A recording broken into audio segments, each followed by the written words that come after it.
was his if I was his advisor, I would tell him that now, Cyril, start your exit. Don't try to hang around and try and manage the ANC succession. No, because the next president of South Africa has to be hard as nails.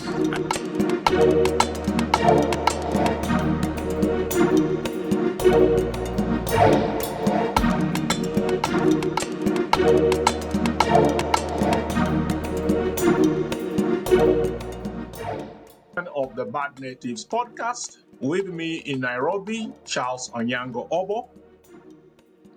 I'm Ferial Hafaji in a post G-20 Johannesburg. And I am Robert Kaushenga, the Bad Native from Kampala, where I have been running into regular listeners and watchers of Bad Natives. I am shocked at who these people are. Well, I'm Adeso Giwa Osage, and I am here in Luanda, Angola, as the AU-EU summit wrapped up yesterday. I came here from the G20 in Johannesburg, where I got to hang out with Yeah, Charles, I am very upset. Charles, I'm very upset. Adeswa was supposed to come to Kampala, and then she went to Luanda. I am pulling my hair. I was planning to take you to the source of the Nile. I still have. The lads in Luanda are taller than the ones in Kampala. Yeah, that's and they're fairer.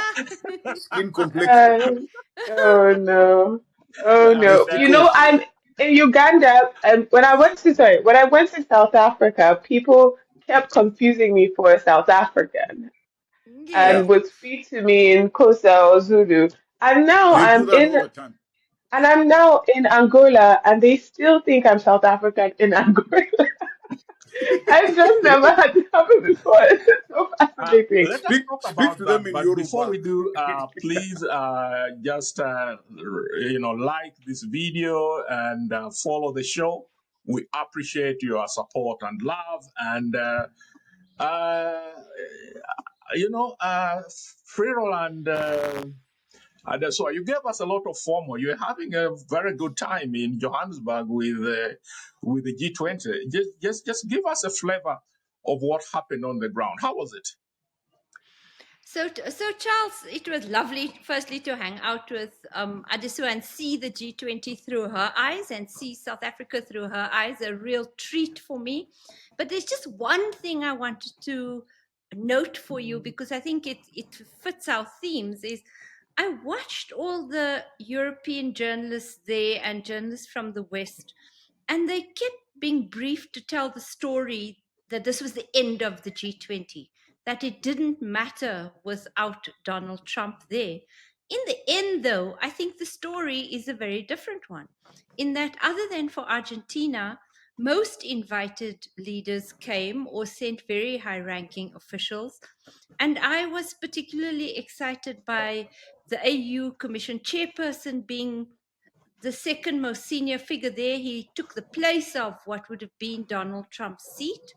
And also that it felt to me like a genuinely first African G20, and that it ended on supporting a set of values that are the absolute polar opposite of the world that the US is trying to create. So I came away feeling, I must tell you, pretty happy that maybe the things won't sustain, maybe these gains won't be sustained, because after all, it's a voluntary coming together.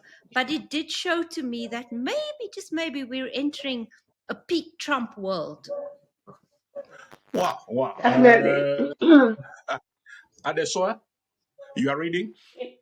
Yes, I think I have to agree with Ferial there. There was a lot of conversation about how, Donald Trump is not going to come. The cloud, like, it's like end of the world. Like, what's going to happen? South Africa's G20 is going to be a disaster. They brought it to Africa. It was a lot of gloom and doom, and that is not what happened. First of all, I think South Africans have been saying no one enjoyed themselves as much as Modi, as India, India over. But we've also seen huge support from Emmanuel Macron, from Ursula von der Leyen when it comes to supporting Ramaphosa. when it came to supporting his leadership at the G20, we saw a lot of European support as well. It wasn't just African. And of course, the fact that Cyril Ramaphosa invited other African nations and they came essentially speaking around the same themes with Nigeria, Namibia, all talking about debt sustainability, the importance of Oh leveraging gosh. our mineral wealth for inclusive growth. And the declaration, Cyril Ramaphosa really, he, I don't know how, I'm looking for the non Gen Z term for this, but he pulled a fast one on them by immediately after his opening remarks calling for the adoption of the declaration. He was not going to waste any time. It was down to serious business, and that's the one thing Trump had been threatening them about. You can't make no declaration without us. And the first thing he does is go straight into the declaration. And then he says he doesn't know he was on camera. I still don't know where I lie on that. But when he says that, oh, I believe it's a unanimous consensus, so let's just go for the adoption. And then Lamola comes and is like, oh, you're on camera. And he's like, oh, put it off. Like, I don't know. Part of me feels that he knew he was still on camera and wanted that to also, because that is its own type of pressure, political and diplomatic pressure, being like, it's basically unanimous consensus. So let's just go ahead with it. Um, Very well done by South Africa. Incredibly well done by Ramaphosa. Incredibly well done. Bob, the Yeah. we sorry, kind of went off there. Just the it was interesting. Although the U.S. wasn't going to come, at least not at a high level, they had actually requested that the G20 doesn't issue a declaration, a joint declaration. Can you imagine? I mean, the arrogance of it. But Yeah. as the sword says, they went ahead and did it. But Mark Carney, the Canadian Prime Minister, said something very interesting. He basically suggested, and Fredo has touched on it, that probably in the G20 we saw the beginning or another step in a world without America. He was saying life can go on without America. Did you read that? I mean, do you sense that because we can't go on with this drama of Donald? There is a sense in which people think he's now become damaged. Electorate, they are losing. Personally, I think he's been soiled by all of this Jeffrey Epstein thing. I mean, uh, imagine him showing up there with all these stories of him, raping 13-year-old girls and all of this. I mean, he's kind of an awkward guest at the dinner. So do you think that, we have reached that post Trump or if not post US moment? I think the best illustration, Charles, for me of that moment was that of the new multipolar world as it's emerging was that first of all this meeting happened in South Africa at a very international standard. South Africa did not lose a step along the way. I mean, it was a world stage in every sense of the word. You didn't have our usual African things, Charles, where people are crisscrossing with bananas and border borders. We didn't have that, our usual local stuff. We didn't have it. South Africa put a fantastic step forward and represented us on the world stage as is to be expected.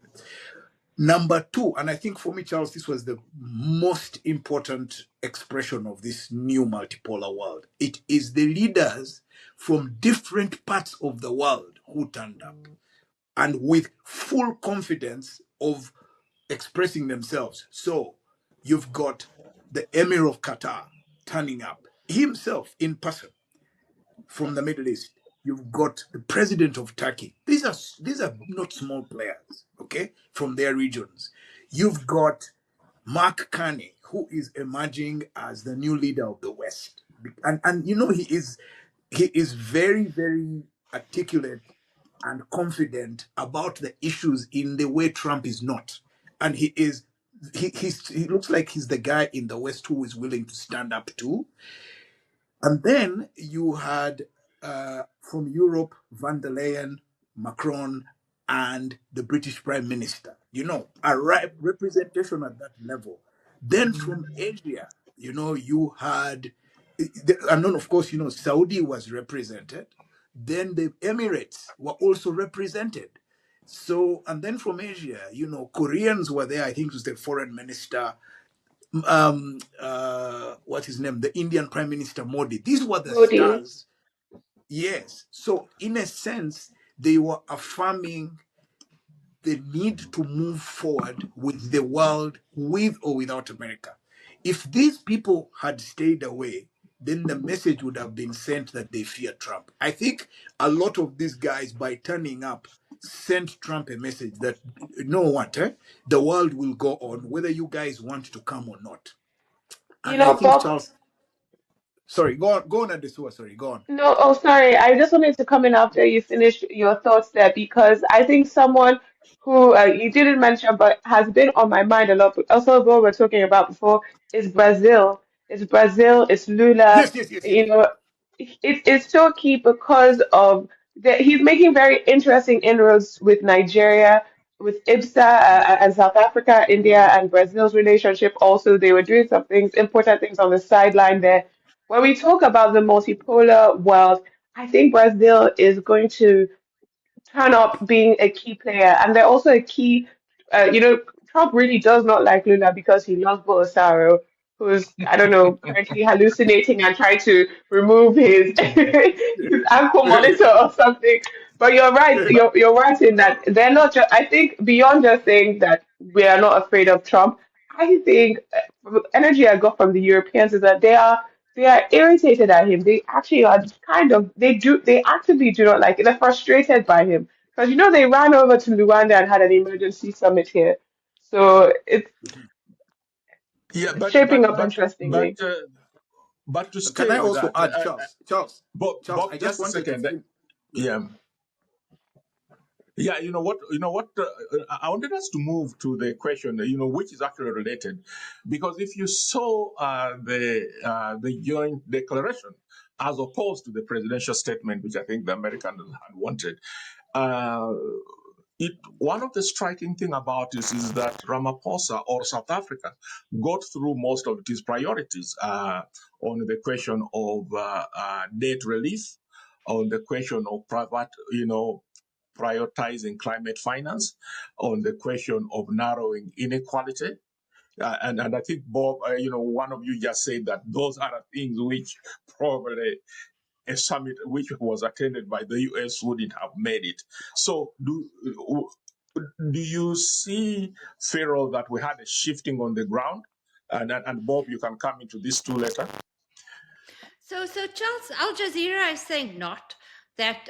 In fact, the very good. I thought it's a path-breaking report by Trevor Manuel and his team that we spoke about last week on debt.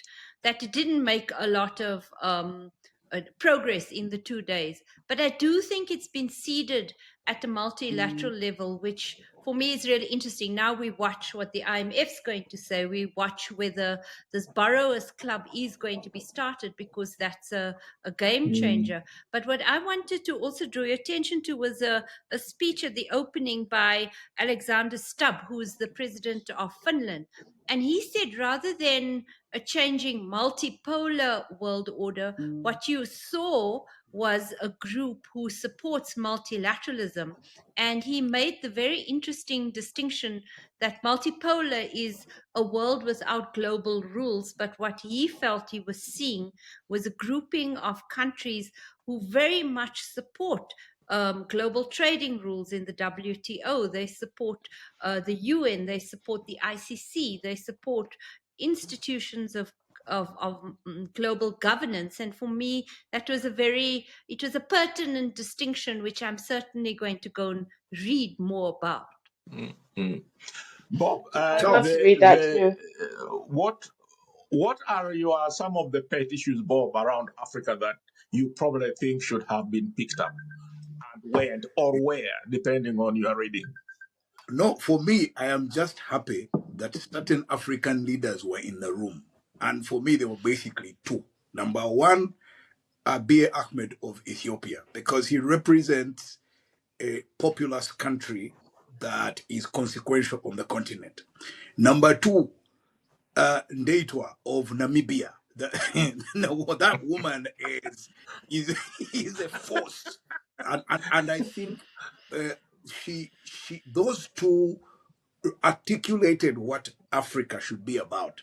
But you see, Charles, I want to give Cyril his flowers. And if if I was his if I was his advisor, I would tell him that now, Cyril, start your exit. Don't try to hang around and try and manage the ANC succession. No, because the next president of South Africa has to be hard as nails, and so you're going to need someone who is like Zuma, but a more sophisticated type who can take on Trump head on. So But so what? you would say he must leave now. Yes, Go. you know why? I'll tell you why. He achieved. This was his finest hour. This was vintage Cyril Mm. at work, putting on a smile while he's busy shafting the Americans, and he is doing moves, and because that's typical trade union tradition. That's how Cyril got to where he is. The But people what who are will I saying mean? He's the most popular leader here. I mean, I think things could come apart quite spectacularly if he quits now. no, okay, I really don't know about what the politics are like, but I feel that what he did with G20 is he was able to deploy his best skills, and bringing all those people together and handling it the way he did had a lot to do with his personality. And he's got this way of putting on, like he looks like just a guy you don't Cupcake, expect much from. A cupcake, right? Yeah. He cupcake. just look at you. Did you? I was watching him standing there as he welcomed all these leaders, and he looked, like he wasn't sure where he was. But he is a very, very effective operator, and I think He we should is, give him his yes. credit. And I think that South Africans would. I mean, he should be like a bit like Mandela, and he's capable of being like Mandela in the sense that he can step back and be the guarantor of the process without trying to determine its outcome.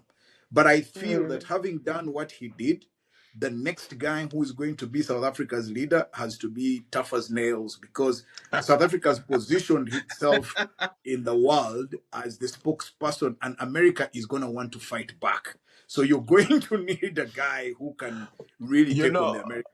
the interesting Bob Yeah. is I saw Afrobarometer released a study last month, and they have been doing this regularly, and shows that 49% of South Africans would support military rule. Well, well, That's low.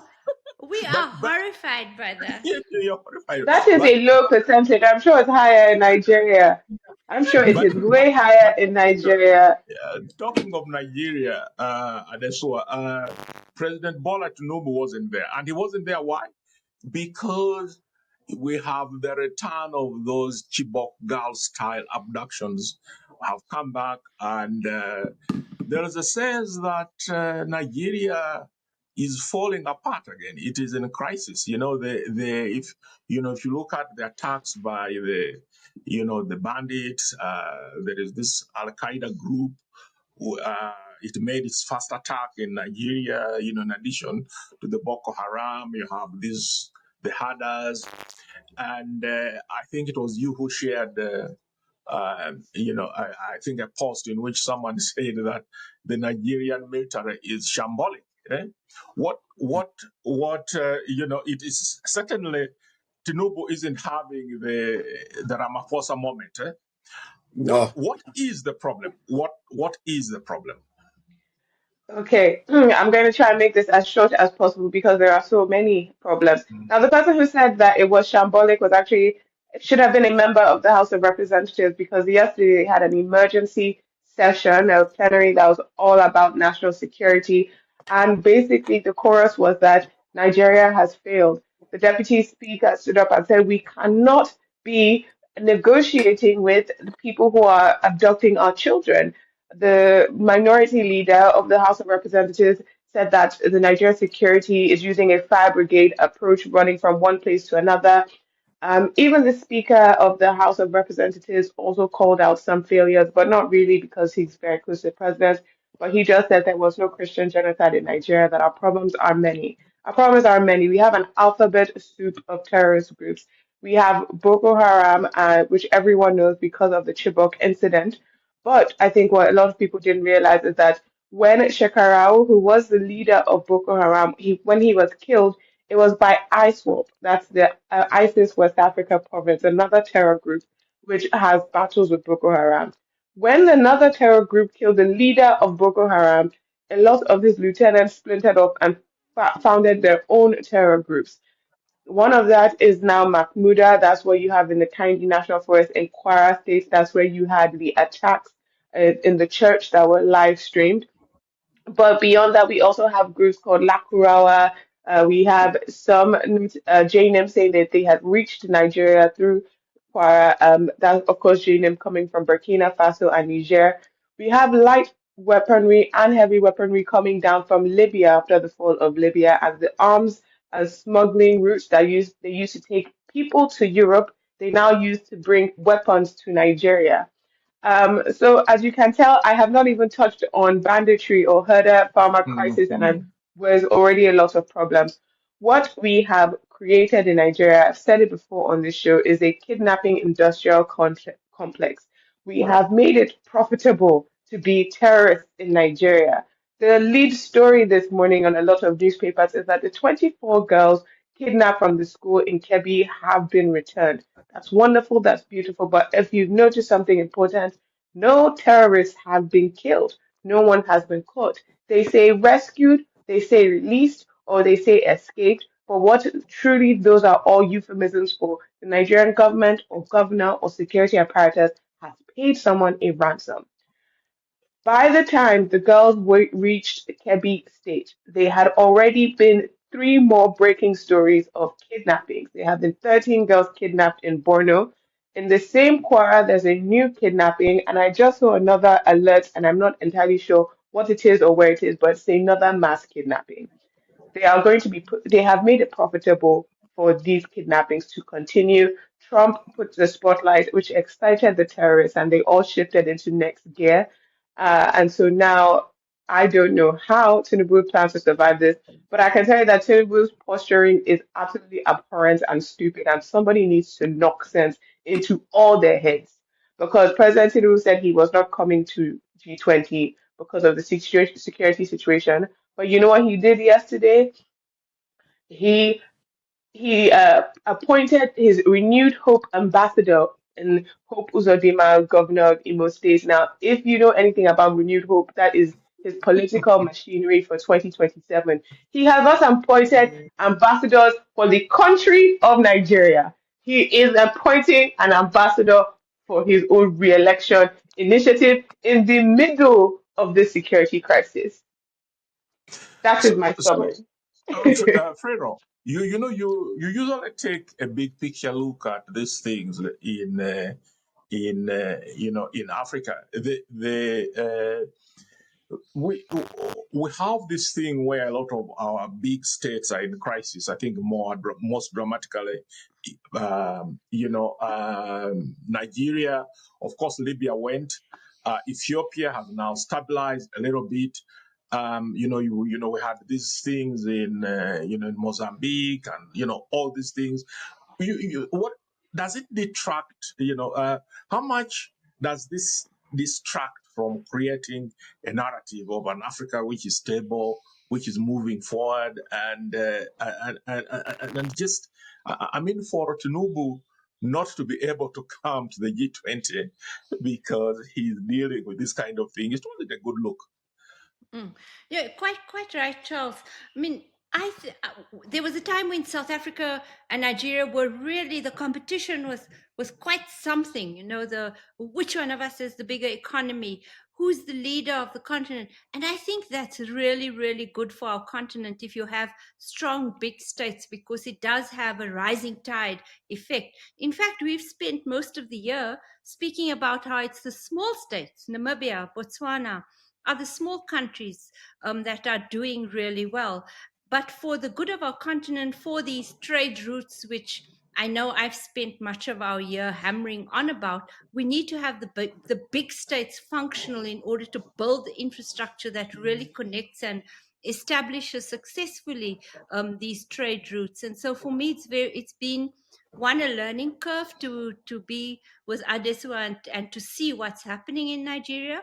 But secondly, to watch and see that President Tinubu wasn't here for the G20, and just to see what seems to be the complete mismanagement of a significant and heartbreaking crisis in many ways.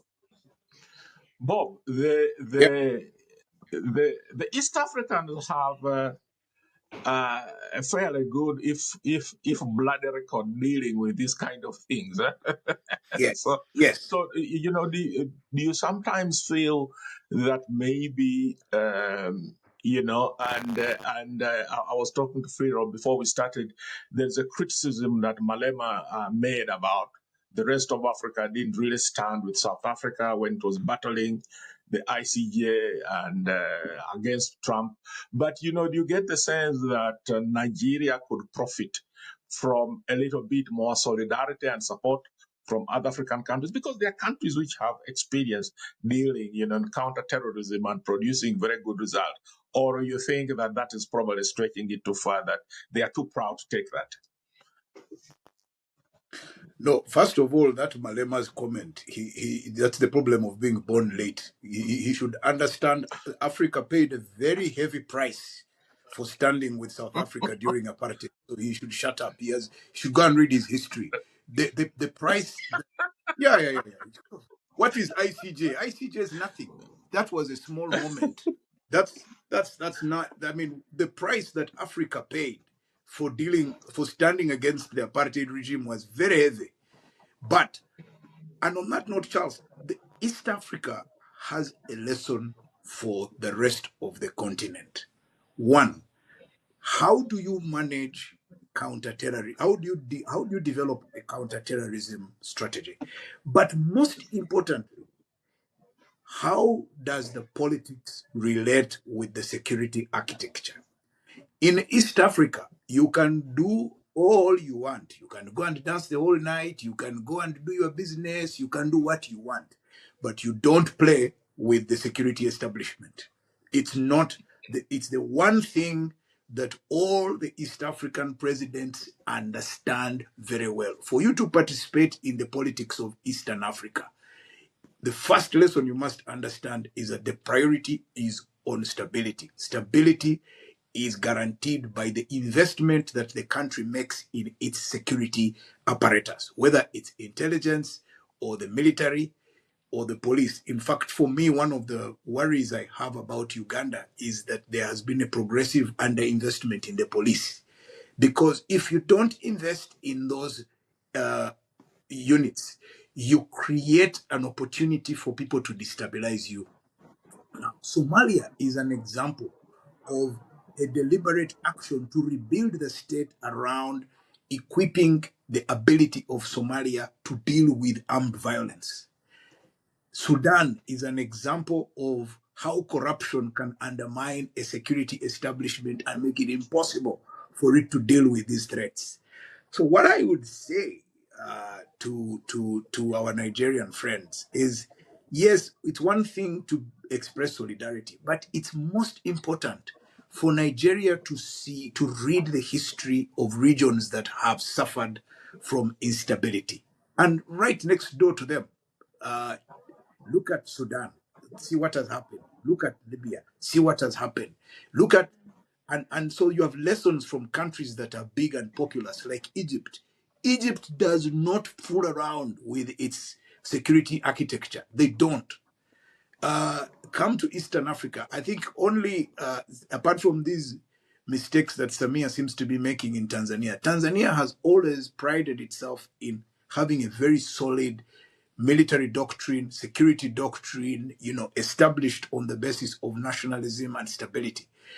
So I feel that Nigeria can learn from other parts of the world and in their neighborhood. See what happened to Liberia. See what happened to Sierra Leone. See what's happening in Mali. Sorry if I I may know, add, by the Yeah, And I just wanted to quickly Bob, say, before we lose yeah. that, you actually have maybe it goes to a point which we spoke about earlier, where the Afrobarometer poll shows that 49% of South Africans will support military rule, and that the SUA said that the number would be even higher in Nigeria. But you see, when Buhari was elected on the promise that he was an ex-soldier, he would solve this thing. He probably doesn't seem to have done it. Are we in danger, the SUA, of seeing Nigeria becoming like Mali and Niger and Burkina Faso? A new strongman arises and seizes power, promising that he is going to end rebellion. In other words, is Nigerian democracy in peril? Will we even have the election of 2027?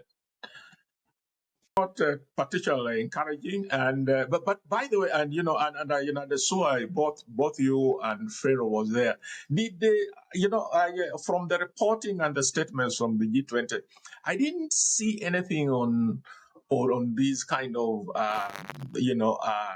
security, regional something issues. Is that something that was flagged either in the main or on the sidelines at all? Not from what I could see, Charles. There was consideration given to 3 places at war conflict, and that was Gaza, Sudan, and the Ukraine. Maybe Adesua was around a little more than I was to see if what is happening in Nigeria even made it onto the agenda. But I only saw those three areas of global conflict that made it in. So I have to run. But may I say my parting shot if I quickly can? Yes. Thank you very much. So mine is unbelievably Jacob Zuma's daughter, who's Duduzile Zuma, is an MP with the MK party. She's also now been found to have basically recruited what looks to be a mercenary type soldiers who they're not really soldiers who were then placed it at the front of the war in Russia with Ukraine in the Donetsk region, and those poor guys are now crying to come back home. She promised that she'd be there with them and then hot-tailed it back to South Africa to take up a seat as an MP. It's an extraordinary story and one we have to look at more as we think about MK. I'm sorry I have to run a little early today. Yeah. Thank you. Yes, and another Zuma is suing us. The problems of Unbelievable. polygamy can express themselves differently. It was lovely chat. We will continue conversing. No worries. We can carry on. Yeah. But Bob, we want to take off where Pharaoh finished, and she said that they spoke about Sudan last time. You spoke about Sudan, and the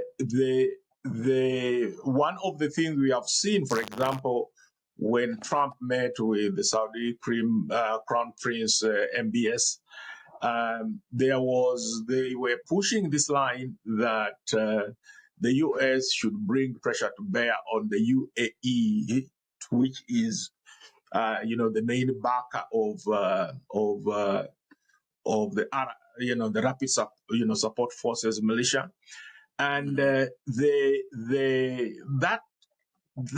in a way we are seeing an escalation. What because now you're having basically the instability belt just from basically the Gulf of Aden or the Indian Ocean, if you are, to the Atlantic with the problems in and crisis that Nigeria is in. So how do we deal with the Sudan thing?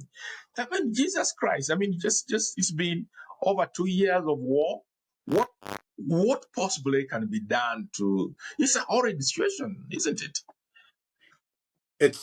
if there is another word for horrid, that's what it is. I mean, it's extremely bad. It is so bad that these guys, first of all, the people who are in RSF, they are not what you would call members of a disciplined force. They're just a violent group of people who deploy violence as a method of achieving their whatever it is that they want to do. Secondly, we must always remember that RSF comes from a mercenary tradition. They are not like the military, which comes from, people go in to pursue a military career. These guys were mercenaries, and in fact, one of the reports I have read is that they are composed of people who are not even Sudanese. They're from different parts of the Sahel, and that's why they have no emotional investment in what they do in those areas.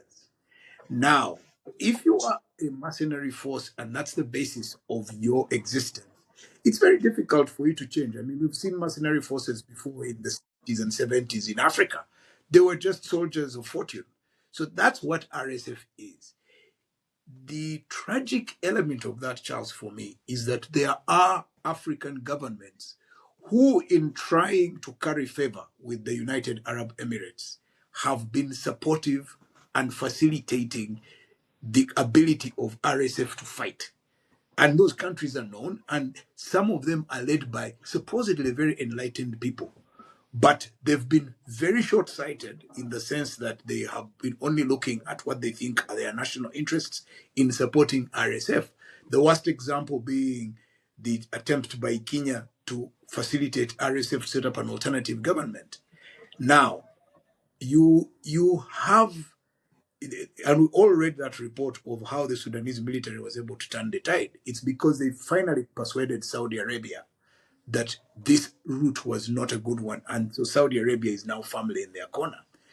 So the question is, which I still don't understand, is what is the strategy of UAE? What do they actually want out of this war?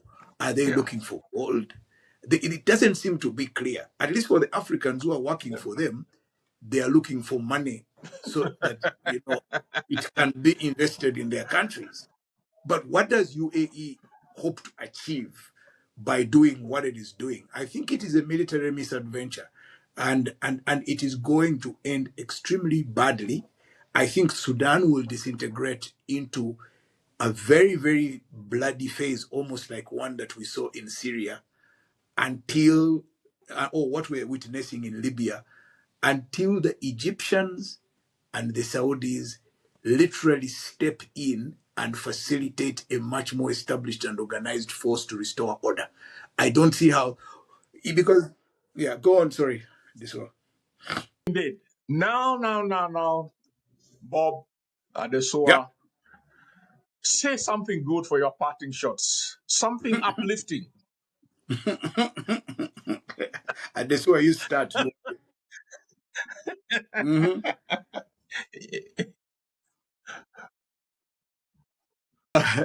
Yeah. For me, the last time when we had this conversation, I was in Amsterdam. And then after that, I was in Manchester. I think the one of the best things that I was able to experience was to see what I understand to be the future of coffee in particular and commodity trading for Africa. And I was thinking, I really wish I could get politicians to understand what this means. So, up until this point, what the consumers, especially of coffee, have been doing has been continuously balancing out demand and supply so the prices don't go up. So, what has happened is that because of two combinations: one, climate change; two, population explosion and urbanization in other parts of the world, the demand for coffee is consistently now higher than the ability of the producers to actually deliver. And what that means Okay. is that, yes, it means that we have a future where prices can no longer be controlled by the buying houses as they were doing before, by managing consumption and making sure that consumption is pretty much equal to demand and keeping prices the way they played them. So I think that Africa has a real opportunity, and I had dropped off a video to Adesua about the decision or some conversation about Angola and Botswana discussing buying De Beers. I really think that we have an opportunity as producers to now play in a world market that wants our resources. The question is, can we play into the pricing model in such a way? Because, like with the crop I'm used to, I had inquiries and people are now saying, can we deal directly with you guys as farmers? Can we give you consistent prices if you guarantee us delivery and quality? I mean, the guys I met while I was there have been sending me messages. So I really think that we have an interesting opportunity. How do we deal with it is the question. And I hope that people can see it the way I see it. The forces are Yeah. shifting. Yeah. Just don't sell everything to those fellows. Keep some for us.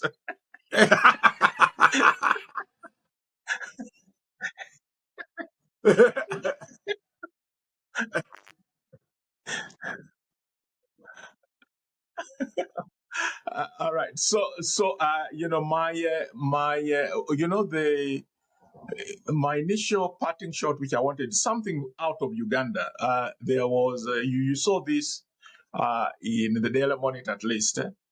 There is this wave in Uganda of Ugandan men going to test the DNA of their children to make sure that they are They are the theirs. fathers. That they are theirs, and the data is skewed, and I'll tell you why. So in the government-run DA lab, they said that 98% of the men who tested there found out that they were not the fathers of their children. 98. Now, now, of course, that there's a problem with that because most people who go there probably have a strong suspicion or no. So I think that I hope no one extrapolates this to the rest of Uganda. It is, but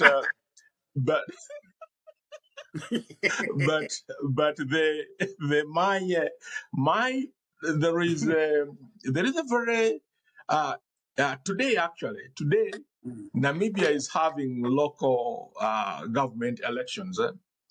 So there is this Swapo Kada. His name is Adolf Hitler Unona. Now, Adolf Hitler Unona is a very popular guy, he stood, I think, in 2015. In 2020, he won by 85%, he just, and that is a real 85%, not some Not Yansu the other. who's 98%. Yeah. But because he won 80% and now there was interest in him, he felt a need to issue a statement to clarify that he is in no way related to Adolf Hitler, the German guy. And I said, honestly, but it is, and he clarified, said, I'm not the one who gave myself this name, but nothing to do with that guy. So, I mean, it was a very typical, a humorous African moment. And it's been wonderful to have you guys at the sewer. Please, next week you are going to speak to us about Angola, about Rwanda. And have a wonderful week, and see you.